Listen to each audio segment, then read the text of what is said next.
এসেছি হচ্ছে একেবারে গ্রামের বাড়ি।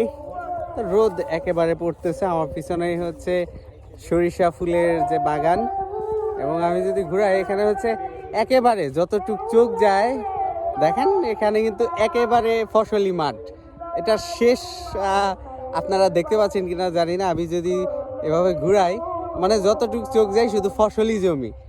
ওই দূরে একটা হয়তো বা বাড়ি আছে, এবং যদি এভাবে ঘুরাই মানে একেবারে কয়েক মাইল বিস্তীর্ণ হচ্ছে শুধুমাত্র ফসলি জমি, এবং এখানে কিন্তু শুধু ফসলি জমিই ফলানো হয়। আর যদি ঘুরাই এই পাশে কিছুটা বসত বাড়ি, এই পাশে কিছুটা বসত বাড়ি, আর হচ্ছে যদি আবার ঘুরাই এই পাশ থেকে কিন্তু আবার শুরু ফসলি জমি, একেবারে বিস্তীর্ণ মাঠ যেটাকে বলে, একেবারে গ্রাম। আর এখানে দেখতে পাচ্ছি যেহেতু বিকেল প্রায় সন্ধ্যা হয়ে আসছে, তো এখানে কিন্তু অনেকেই যে বেশিরভাগ মানুষ আসলে দেখা যাচ্ছে যে গরু ছাগল পালন করে, তারা এই মাঠের মধ্যে এগুলাকে ঘাস খাওয়াচ্ছে, এবং ঘাস খাওয়ানো শেষে কিন্তু বাড়িতে নিয়ে যাচ্ছে।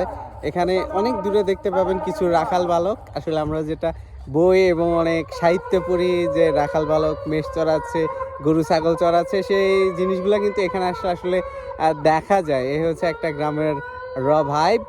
আর ধান কাটা শেষ, এখন অনেকে দেখা যাচ্ছে শীতকালীন সবজি ফসল করবে, তো এখানে দেখতে পাচ্ছেন এগুলা কিন্তু সেই প্রস্তুতি নেওয়া হচ্ছে। খুব দ্রুতই শীতকালীন সবজি, যেহেতু এটা অনেকটুকুই চরাঞ্চল, তো বেশ চমৎকার জায়গা এবং বেশ অনুভূতি হচ্ছে।